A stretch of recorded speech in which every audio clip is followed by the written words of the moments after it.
خۆشەویستان لە تەوەرەی یەکەمی پرۆگرامەکەی ئەمڕۆماندا باس لە بابەتی مین و تەقەمەنیەکانەکەین و خۆپاراستن لێیان. بێگومان بەهۆی جەنگی هەر ساڵەی نێوان ئێران عێراقەوە ناوچە سنووریەکانی هەرێمی کوردستان لەگەڵ کۆماری ئیسلامی ئێران لەلایەن ڕژێمی بەعسی ڕووخاو لە ناوچەوە هەر هەمووی مین ڕێژکرا. ینی ڕووبەرێکی زۆر لە خاکی هەرێمی کوردستان من ڕێژکرا. لەو ساوە تا ئێستا لە دوای ڕاپەڕینەکەوە بە هاوکاری ڕێکخراوە نێودەوڵەتیەکان و ئەو دام و دەستگا و ڕێکخراوە ناوخۆیانە کە تایبەتمەندن بەم بوارە هەستاون بە پاکردنەوە و لابردنی ئەم مینانە لە ناوچە سنوورەکان و لە گوند و دیهات و شاخ و دەشتەکان. بەڵام هێشتا ڕێژێکی زۆر ماوە، هێشتاش گوێبیستی ئەوەین کە فلانە هاوڵاتی لە فلانە شوێن بەهۆی مینەوە یان کەمەندان بووە یان بەداخەوە گیانی لە دەستداوە. ئەمە ئەمڕۆ لەگەڵ بەڕێز کاک موحسین شێخ عەبدولکەریم بەڕێوەبەری گشتی کاروباری مین لە سلێمانی لەسەر هۆشیاری لەبارەی مین و تەقەمەنیەکان و خۆپاراستن لێیان قسە و گفتوگۆ دەکەین. کاک موحسین بەخێر بیت. بەخێر بە یاخوا. ئەگەر لەوە دەست پێ بکەین، ئەگەر وەکو لایەنی معنی ئێوە ینی ئامارێکتان لەبەردەستا بێ، ئەکرێ بڵین لە هەرێمی کوردستان پێش ئەوەی دەستکرێ بە پاکردنەوە هەڵگرتنەوەی مینەکان چەند هەزار مین چێنرا بوو، ئێستا چەندی پاکراوەوە، یا لە ساڵ چەندی خاکی هەرێمی کوردستان بە مین چێنرا بوو، چەندی پاکراوەتەوە؟ دەستان خۆش، سپاس بۆم دەرفەتە، سپاس بۆ کەناڵە بەڕێزەکەتان کە هەمیشە هاوکار بوون. بێگومان ئێمە بە دوو شێواز هۆشیارکردنەوە لە مەترسیەکانی مین و تەقەمەنی ئەنجام ئەدەین کە شێوازێکیان ڕاستەوە خۆیە کە لە ڕێگەی تیمەکانمانەوە ئەنجام ئەدەین و شێوازێکیان ناڕاستەوە خۆیە کە لە ڕێگەی تۆڕە کۆمەڵایەتەکان و کەناڵە ئیعلامیەکان و ڕۆژنامە و گۆڤارەکانە و کورتەنامەوە بۆ لە ڕێگەی مۆبایلەوە ئەنجام ئەدەین. بێگومان کەناڵی ئێوە ژۆڵێکی بەرچاوتان بینیوە، هەم لە گەیاندنی پرێس کۆنفرەنسەکانمان و هەم لە گەیاندنی پەیامەکانمان لەبارەی وشیاریەوە کە ئەمەش کاری کردوتە سەر ئەوەی ڕۆڵی بەرچاوتان هەبوو لەوەی کە کاری کاتە سەر ئەوەی کە قوربانیانی مین کەم بێتەوە لە هەرێمی کوردستان. بێگومان ئەگەر من باسی ئەوە بکەم، مێژووی مین و تەقەمەنی تەنها هەر ساڵی ئێران عێراق نەبووە، ببووێن لە شەستەکانەوە دەستی پێکردەوە، شەستەکانی سەدەی پێشوو. بێگومان گەلی کوردمان، میلەتی کوردمان هەر کاتێ ویسبێتی هەستێت بە شۆڕشێک بۆ بەدەستێنانی مافەکانی خۆی، مافە سەرەتایەکانی خۆی کە مافی ژیان و مافی پیرۆڕای سیاسی و ئازادی ڕادەربڕین و ئەوە بووە، ڕژێمێک لە دوایەکەکانی عێراق هەستاون بەسەر کورتکردن و قەتڵ و عامکردن و لە ناوبردن و خاپوورکردن و کەپکردنەوەی ئەو بزوتنەوانە و هەموو نەوەعچەشیشیان لەسەر تاقی کردوینێتەوە. بێگومان یەکێک لەو هۆکارانەوە و سیلانی کە بەکاریان هێنا بۆ قەتڵ و عامکردنمان دیارە مین و تەقەمەنی بووە، هەم لە شۆڕشی ئەیلول، دوای ئەوە لە شۆڕشی گوڵان، دوای ئەوە لە شۆڕشی نوێی گەلەکەمان کە لە هەفتاکانەوە هەفتا و شەکانەوە دەستی پێکردووە و لە دوای ئەوە بێگومان پشتی شێر لە شەڕی هەشت ساڵەی ئێران عێراقا چێنراوە کە هەم ئێران هجومی کردو، زۆر شوێنی گرتووە مینی چانوە، هەم عێراق کە شوێنەکانی گرتوتەوە پێشتریش چانوێتی و دوایش چانوێتەوە. و دوای ئەوە لە بەداخەوە کە ناوی ئەنفالیان بەکارهێنا ڕژێمی بەعسی گۆڕ بە گۆڕی لە ناوچوو کە سوورەتێکی قورئانە بۆ قەتڵ و عامکردن و لە ناوبردنی 182,000 پەپولە و ڕۆحی پاچی ئەم میلەتە و قەتڵ و عامکردنیان و ڕاگواستنی 4,000 و قسوور گوند. و لەو پرۆسەیەشا هەستان بە چاندنی مین و تەقەمەنی لە سەرچاوی کانی و ئاوەکان، دروستکردنی ڕەبایەت لە سنووری ئەو شوێنانەی ئەو گوندانەی کە ڕایانە ماڵی بۆ ئەوەی جوڵەی هێزی پێشمەرگە نهێڵن، چاندنی مین و تەقەمەنی لەو ڕێڕەوانەی کە گومانی تیا بوو پێشمەرگە هاتوچۆی تیا بکا بۆ ئەوەی ڕێگریان لێ بکەن و لە ناویان بەرن. ئەوەش کۆمەڵی مین و تەقەمەنی تر چێنرا بە هەم بە چواردەوری ڕەبایانەکانە کە تەلبەنیانە کرد بۆ ئەوەی خوان بپارێزن لە هێرشەکانی پێشمەرگە و هەما لەبەرەوە ئەوەی کە مەزەنا ئەکرێ و بۆ پێی ئەو داتانەی کە بەردەسی ئێمە کەوتۆ کە ئیزانی کە نزیکەی 7 ملیۆن مین چێنراوە لە هەرێمی کوردستانە بەداخەوە کە بەو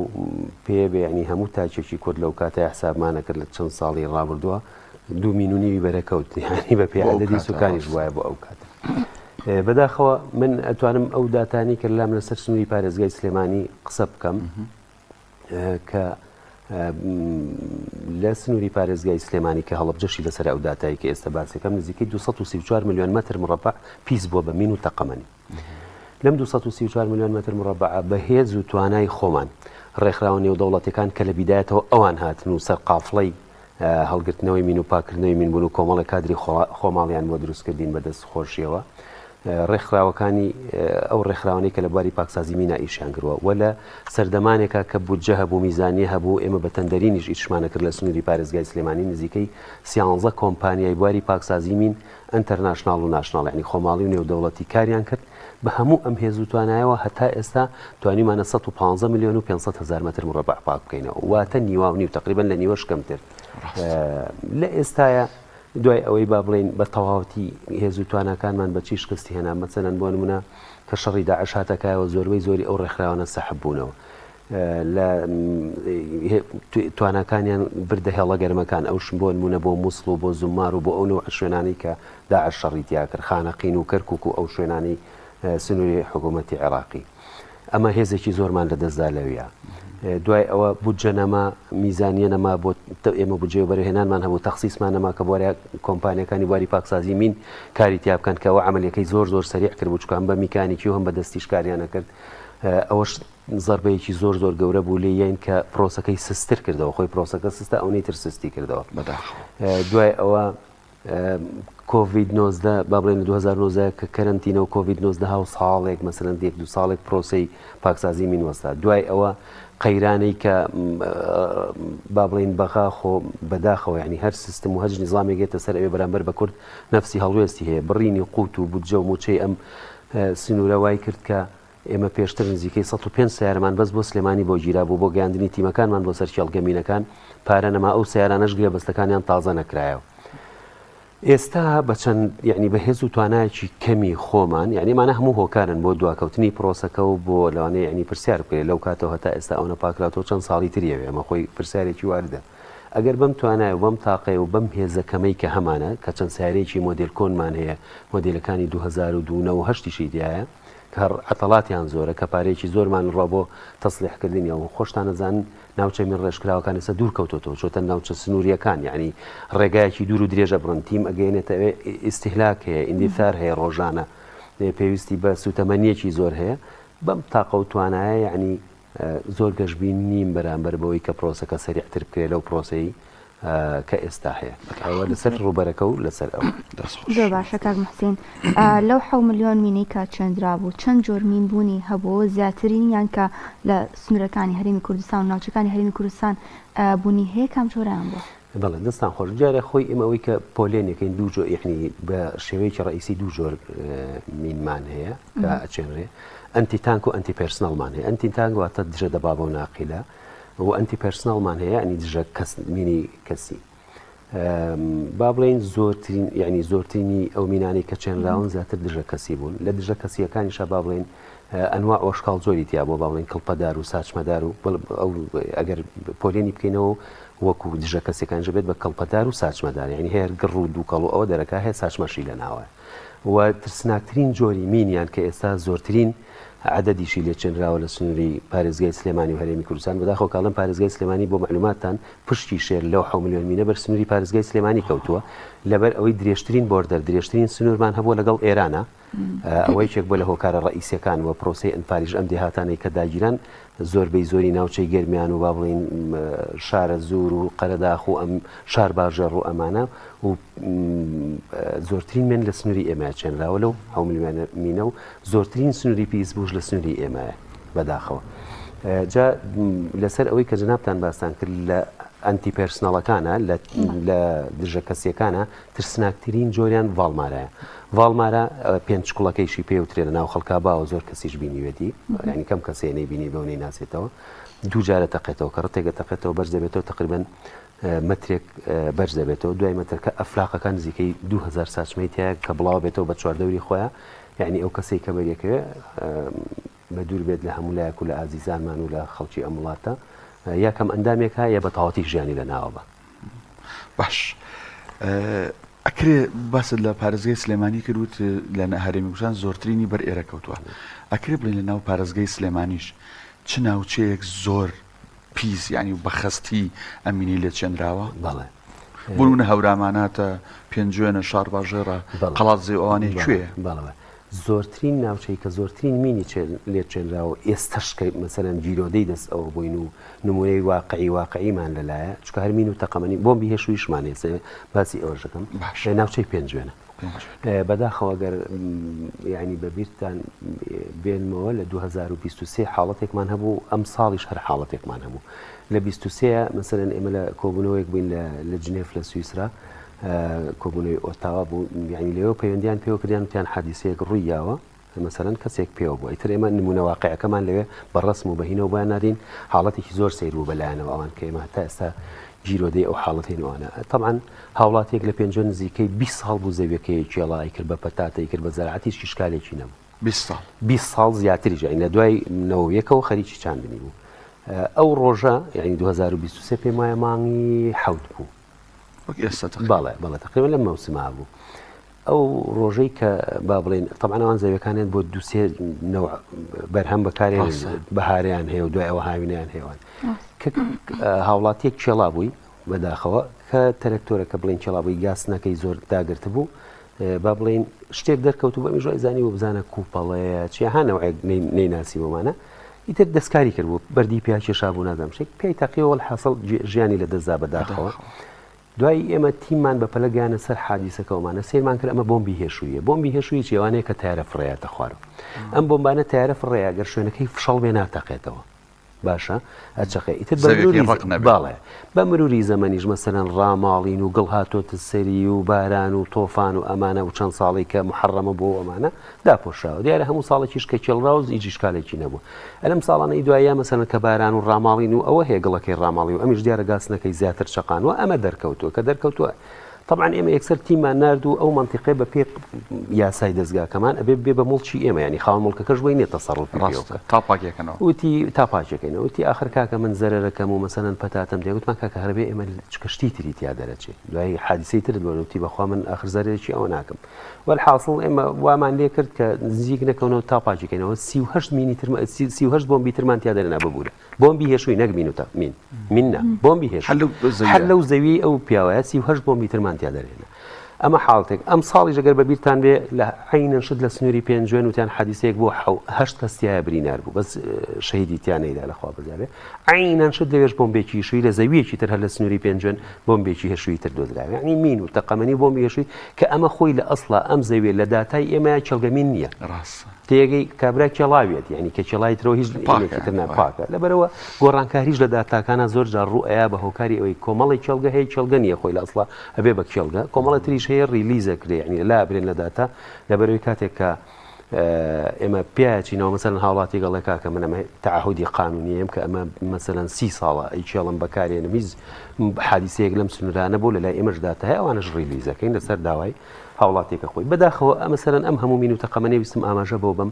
زۆرترین شەهید و قوربانیش لە سنووری پارێزگای سلێمانیە یعنی مەسەرەن بۆ نمونە نزیکەی 6045 کەس تا ئێستا شەهید بووە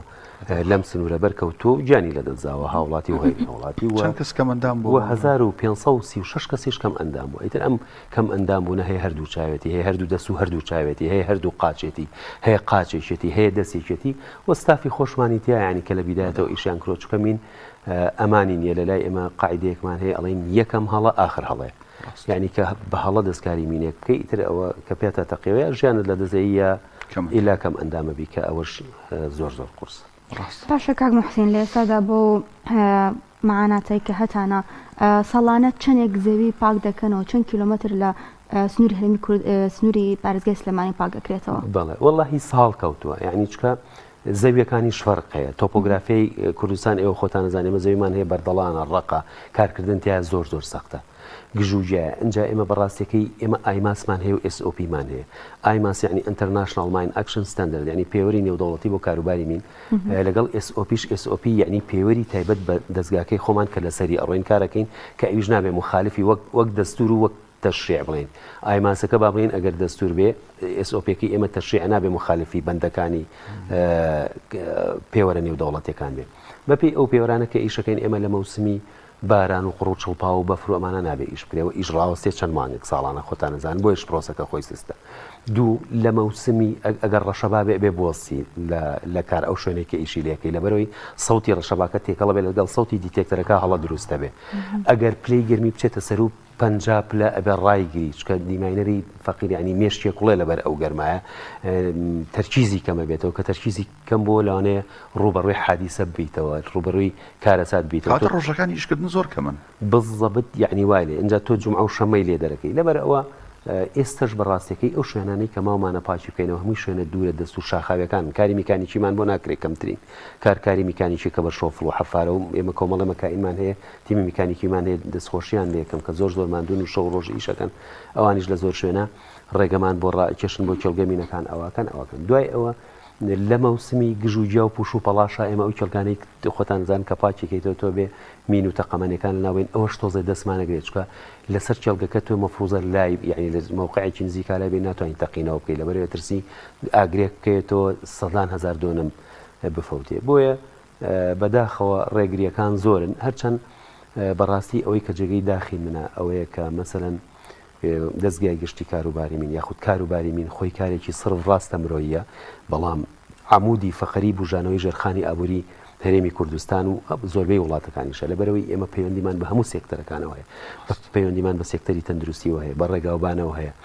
بە کارەباوە هەیە بە ئاوە هەیە ینی ئەو تاوەرانەی کەی بینن زۆر جار کە ڕاکێش لە بینی قەزا و ناحەیەک شارێک بۆ دیەک بۆ شوێنێک شوێن تاوەرەکان هەموویە بێ ئێمە بچین چەیکی بکەین سکێل خەریتەیان بینێ پێیان بڵێن ئەم شوێن تا ئەم منتیقانە حەقلیتیانی ئەگەر حەقل بێ پاچی بکەینەوە ئەنجا یەک کۆمپانیای زەبەلاحی نەوت نەهاتۆتە کوردستان هەتا ئێمە نەچین ئەو موقعی یانەوێ نەوتی لێ دەربێنن چەیکمان کردووە خەریتەمان ناونەتێ کێڵگەمین بوو بێ پاکمان کردوێتەوە کێڵگەمین نەبوو بێ خەریتەی ئەو منتیقەمان هەموو یاونەتێ وتمانە ئەم کێڵگەمینانە نزیکی ئەون لێ نزیک مەکەنەوە چکەوان خۆتان نەزانن هەموو خەبیر و خەڵکی گران بەهان کێنە ئێرە ئەو ئیشاناکەن مەسەلەن بۆ نمونە بە سیاحەوە ئەو شاری جوان کە بووە بۆ لۆگۆی سلێمانی کۆنە ڕەبایە بۆ ئێمە پاکمان کردەوە بە دۆکومنت ینی حتا لەسەر پاکردنەوەکەی بابڵین فاروقی مەلا مستەفا دەستخۆشی لەکەین لە کاتی خۆیان حەفارەیەکی پێشکەش کرد بە دایرەکە کە بۆمان پاکردنەوە هەمووی گول لە هاون و گوڵ لە تۆپە پاکمان کردەوە مەسەلەن بۆ نمونە هەورامان ئاوێسەر هەر خۆی کێڵگەمین بۆ پاکمان کردەوە ئێستا بۆ شوێنە گەشتیارەی کە سەدان هەزار هاوڵاتی عەرەب و غەیری عەرەب و کوردستانی خۆمان سەردانیەکە ئەوەیەکە مەسەلەن یەک خوێندنگە و مستەوسەفی سەحی و ئەو شوێنانە نییە لە گوند و لە قەزا و ناحیەکانە پێشتر مەسەلەن بۆ نمونە کێڵگەمین بۆ شوێنەکەی هەزارانمان لایە پاکمان کردێتەوە قوتابخانەیەکی لەسەر دروستکراوە خوێندنگەیەکی لەسەر دروستکراوە خەستەخانەیەک بنکەیەکی تەندروستیەکی لەسەر دروستکراوە لەبەرەوە پەیوەندیمان بە هەموو سێکتەر یعنی حتا هێزی پێشمەرگە زۆر یعنی هەر ئەم ساڵ دووسێ خۆلمان کردێتەوە بۆ هێزەکانی پێشمەرگە لەسەر هەڵگرتنەوەی مین و تەقەمەنی و پوچەڵکردنەوەی کە ئەمەش یعنی خۆی لە خۆی ئەوەیە یعنی پەیوەندیمان بە هەموو سێکتەرەکانی با بڵێن حکوومەتەوە هەیە بەڵام بەداخەوە زۆر بێ ئاگان لێ لە ئیشی ئەو سەربازەونانەی ئێمە کە چەندین ساڵە بەگرێ بەستی ئیشەکەن و ڕۆحی خۆیانە خەنە مەترسیەوە بۆ پاراستنی ڕۆحی ئێمەی هاوڵاتی بۆ بژانەوەی ژێرخانی ئابووری کوردستان کاک محسین بڕوا ناکەم ینی ئەو مینانی چێنرا بێت عەشوایی بوو بێت ینی تەسەوڕەکەم نەخشەیەکی هەبووە لە کاتی با بڵێن دوای ڕاپەڕین یا کەوتنی ڕژێمی بەعز لە ساڵی 2023 بە دواوە ئێوە ئەم نەخشانەتان دەست نەکەوت ئایا لە هەرێمی کوردستان ئەم مینانە چۆن چێنراون یا بەداخەوە دەستان نەکەوتووە بەداخەوە زۆرمان هەوڵە هیچ نەخشەیەکمان دەست نەکەوت چکە دیارە لە ناو برابوو یاخود بە ئێمە نەگەی چکە هەوڵێکی زۆریشمانە ئاسانترە بوو ئیشەکەەوە ئەوەی یعنی ئەوەی کە جێگەی داخیشە من ئێمە وەک باسم کرد مەسەلەن 2023 لە سویسرا مؤتەمەری با بڵێن کۆبوونەوەیکی ئینتەرناشناڵمان هەبوو لەسەر ئیتیفاقی ئۆتاوە نوێنەری وەزارەتی دیفاعی عێراقی لیوایەک بوو حەز ناکەم ناوەکەی بێنم لەوێ تعارفمان کرد و طبعا ئێمە لە پشتی بەنەری عێراقەوە دانیژین لە هەرێمی کوردستان دەوڵەت نییە بەداخەوە تعارفمان کرد و باسی قسەکراوە ئیتر پرسیارێکی لێکردم وتی خەڵکی وتم سلێمانی باسی هێرۆی کرد هێرۆ هەڵشۆ وتم تۆ ئەوێ چۆن نەزانی و یعنی چۆن چویت و ئەوتی من زابط بووم لەوێ و زابط بووم لە هەندسەی عەسکەری زۆربەی مینی ئەو منتیقەیە وتی من چانومە ئێستش بە نوێنەراتی هاتبوو ئەوە ئیتیفاقی یعنی ئەم حاڵەتانە هەیە بەداخەوە من ئەڵێم ئێمە میلەتێکی مەزلومین و دوژمنمان زۆرە کەس بڕوا ناکەم لەگەڵ ئێمە لە دەوروبەرەکانمان ڕێک بێت و ڕێک بێت بەداخەوە خۆشمان هەر خۆشمان لە ناو خۆشمانە یەکجار ئەوەنە یەکگرت و ئەوەنە پتەونین زۆر بەداخ باشە کاک محسین ئێمە کاتمان زۆر کەماوە بەس هیچ ناوچەیەک هەیە لە سنووری پارێزگای سلێمانی بەهۆی کەش و هەوا و مینەکان چوو بێتنە ژێر زەوی و هەتاوکو ئێستا دەرنەهێنرابێتن و بینا و خانووی لەسەر دروستکرابێت طبعا عادة بنا وخانوك دروس تكري خوتانا زان مثلا شوف رو حفارة خد كري كلا بأساسي يعني بيبرر أو يدرس كا لسر أوي كبينا وشتي لسر دروس تكري زور كما بلام لسر أوي يعني فرسالة كبر شوازج كبكين هيج حالات الرياء مثلا شين خانو يكفى بريتو بلا بينديتان بيوكن بلن ورن كاكا مين دركوتو ياشتي بلا مثلا لسي ساق شين وان هبوا روجك بيندي كان بيو كردين كان كاكا ورن أو شوێن خانوو ئەمانەی ڕێکی کەینەوە کەین شت دەرکەوتووە کە چوین سیرمان کرد سنووقە ڕوومانی تایە مەسەلەن مینی تایەوەی هەموویمان دەرهێنا و پاکمان کردەوە زەویەکەمان تەسلیمی خاوەنەکەی کرد و بینای کرد لە پێنجوێن هەزارها حاڵەتی وامانەیە نەک یەک حاڵەت یعنی هەموو کۆڵانەکانی زۆربەی زۆری کۆڵانەکانی پێنجوێن بۆ معلوماتان چەڵگەمین بوو تێگە یعنی ئێستش حالیان تیممان لە گەڕێکی با بڵێن ڕاوگان ئیشەکە لە ئەگەر شارەزا بن لەسەر قەبرانەکەی ئیشەکە سەر قەبرانی وڵاتەکەی چەڵگەمینە تێگەی چەندین سەدان میلمان تیا دەرهێناوە ینی کەمینی زیندووە و ئەوەیە لەبەرەوە بەداخەوە بەڵێ ئەو حاڵەتانە ئەوە زۆر بە کورتی لە یەک خولە کەمتر ڕێنمایی هۆشیاری تێ بە خەڵک بە تایبەت ئەوانی کە گەشتیارن شاخەوانن لە گوندەکانن بەرێک کەمتر لێ خولە چۆن مامەڵە لەگەڵ مین و تەقەمەنی بکرێت دەستان خۆش بێ دیارە ئێمە بەڕێوەبەراتیەکمان هەبوو لە بەڕێوەبەراتی گشتی کاروباری مینی سلێمانی کە ئێستا هەیکەلەکەمان تەرشەخرا بۆ بە بەشی هۆشیارکردنەوە پاڵپشتیکردنی قوربانیانی مین ئەم بەشەمان ئێمە تقریبان 4 تیممان هەیە 2 تیمی سلێمانی تیمێکی ئیدارەی ڕاپەڕین تیمێکیش لە کەرکووک کە بەردەوام سەردانی ناوچە گوندەکان و ناوچە مین ڕێژکراوەکانەکەن و هوشیاری بە خەڵکەدەن بە دوو شێواز بە ڕاستەوخۆ بە سەردانی ڕاستەوخۆ لە ڕێی بووکەڵە و لە ڕێیکردنەوەی خولی قوتابخانەی هاوینە کە ئەم خولە زۆر گرنگامەیە ئاماژەی پێ بم کە لە پەیوەندی مناڵ بۆ مناڵە لەم خولای دیارە ماوەی مانگێکی پێچێمە چەندین مامۆستای هونەر شان و مەسەلەن مۆسیقا فێربوونی زمانی ئینگلیزی ئەنێرینە ئەو شوێنانە ئەم بابەتانە یعنی ئۆپەرێتێکیان فێرەکەن لەسەر مەترسیەکانی مین و تەقەمەنی حادیسەیەکی مەساوی پیشانێن کە خەڵک نابێ نزیک بێتەوە بۆ هۆکارەوە بڵین خوێندکاری نزیکەی 5-6 گوند لە قەزایەکیا لە ناحەیە کۆکەینەوە باشە نزیکەی 70-80 خوێندکار و ئەمانە لە خلالی ئەم مانگە فێری زمانی ئینگلیزی ژەبن فێری شانۆژە بن فێری مۆسیقاشە بن بەڵام ئەو شعر و شانامە و ئەو ئۆپەرێتانی کە فێریانەکان هەمووی لەسەر مین و تەقەمەنیە حتا لە زمانەکەشە و لە دوایە ڤیستیڤاڵێکی گەوراکەن کە سوکارەکانیان بانگەکەین